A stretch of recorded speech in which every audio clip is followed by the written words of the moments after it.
ذرا تاریخ کے ایک ایسے بادشاہ کے بارے میں سوچئے جن کی دولت اتنی تھی کہ آج کے تمام ارب پتیوں کو ملا کر بھی اس کا مقابلہ نہیں کیا جا سکتا۔ یہ کہانی ہے 14ویں صدی کے افریقی بادشاہ منسا موسیٰ کی، جن کی امیری کا اندازہ لگانا بھی تقریباً ناممکن ہے۔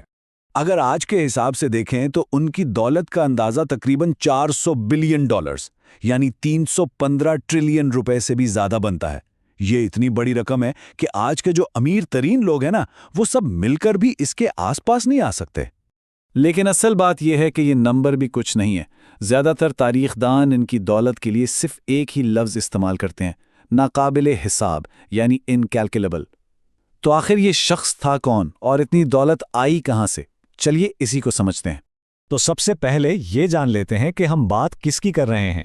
یہ کوئی کہانیوں کا کردار نہیں بلکہ تاریخ کی ایک حقیقی شخصیت ہیں۔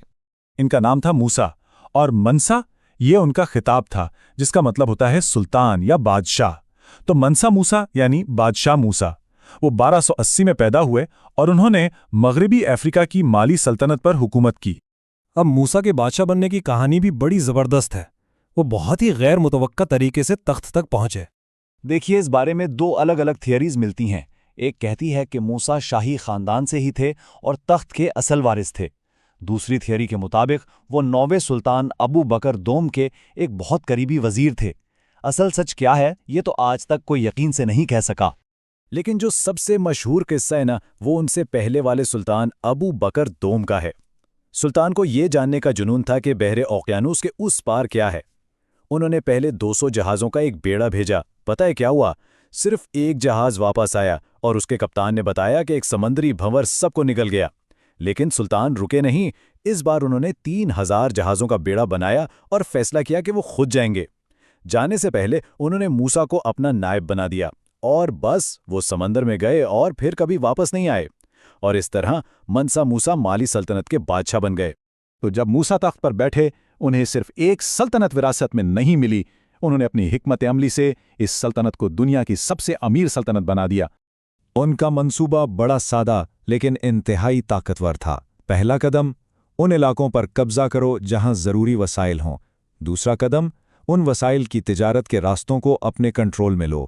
اور تیسرا قدم، ہر چیز جو ان راستوں سے گزرے اس پر زبردست ٹیکس لگاؤ۔ اس وقت مالی کی معیشت دو چیزوں پر چلتی تھی، سونا اور نمک۔ سونا تو سمجھ آتا ہے، مالی سلطنت اس دور میں دنیا کی سب سے بڑی سونا پیدا کرنے والی سلطنت تھی۔ لیکن دلچسپ بات یہ ہے کہ صحارا کے علاقوں میں نمک کی قیمت بھی سونے کے برابر تھی۔ کیوں؟ کیونکہ یہ کھانا خراب ہونے سے بچاتا تھا جو وہاں زندہ رہنے کے لیے ضروری تھا۔ اب یہاں ایک سوال پیدا ہوتا ہے جسے اکثر لوگ غلط سمجھتے ہیں۔ کیا منسا موسیٰ خود ان ساری سونے کی کانوں کے مالک تھے؟ جواب ہے نہیں، اور یہی ان کی اصلی ذہانت تھی۔ انہوں نے کانوں پر قبضہ نہیں کیا بلکہ اس تجارت پر ٹیکس لگایا جو ان کانوں سے نکلتی تھی۔ مطلب اصل طاقت وسائل کی ملکیت میں نہیں، اس کے بہاؤ کے کنٹرول میں تھی۔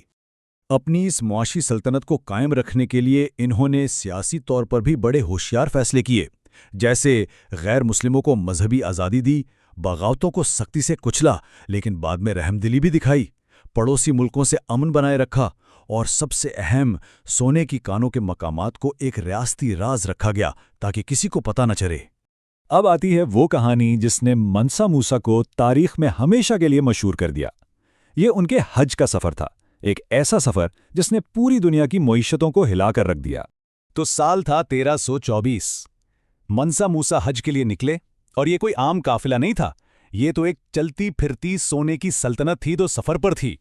ذرا تصور کیجئے، اس قافلے میں 60,000 لوگ شامل تھے، ایک پورا شہر جو ان کے ساتھ چل رہا تھا۔ اور ان میں سے 12,000 تو صرف غلام تھے جن کے ہاتھوں میں خالص سونے کی سلاخیں تھیں، ہر ایک کے پاس۔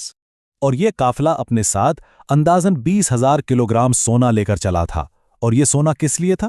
صرف راستے میں خیرات کرنے اور تحفے دینے کے لیے۔ تو اس زبردست فیاضی کا نتیجہ کیا نکلا؟ معاشی تباہی۔ انہوں نے قاہرہ، مکہ، مدینہ جیسے شہروں میں اتنا سونا بانٹا کہ مارکیٹ میں سونے کی قیمت ہی گر گئی۔ نتیجہ، پورے مشرق وسطی میں سالوں تک ہائپر انفلیشن یعنی مہنگائی کا طوفان آ گیا۔ سوچنے کی بات ہے، تاریخ میں شاید یہ پہلی اور آخری بار ہوا کہ کسی ایک شخص کے خیرات نے پورے خطے کی معیشت کو تباہ کر دیا۔ منسا موسا نے ایک ایسی سلطنت بنائی جس کی مثال نہیں ملتی، لیکن ان کی یہ میراث زیادہ دن تک قائم نہ رہ سکی۔ ان کے انتقال کے بعد سلطنت میں تیزی سے زوال شروع ہو گیا۔ بدعنوانی، اندرونی بغاوتیں، ان سب نے سلطنت کو اندر سے کھوکھلا کر دیا۔ جن ریاستوں کو انہوں نے فتح کیا تھا وہ ایک ایک کر کے الگ ہو گئیں، اور دیکھتے ہی دیکھتے یہ سنہری سلطنت بکھر گئی۔ یہ کہانی ہمیں دولت بنانے کے بدلتے ہوئے طریقوں کے بارے میں بھی سوچنے پر مجبور کرتی ہے۔ 14ویں صدی میں دولت کا مطلب تھا فتح، وسائل پر کنٹرول اور ٹیکس، لیکن آج 21ویں صدی میں دولت کیسے بنتی ہے؟ جدت سے، خدمات سے اور لوگوں کے مسائل حل کرنے سے۔ اور آخر میں ایک سوال، منسا موسا کی سونے کی سلطنت تو کچھ ہی دہائیوں میں ختم ہو گئی، لیکن ان کی دولت اور ان کے سفر کی کہانی وہ 700 سال بعد آج بھی زندہ ہے۔ تو اصل میراث کیا ہے؟ سونے کی دولت یا ایک ایسی کہانی جو ہمیشہ زندہ رہے؟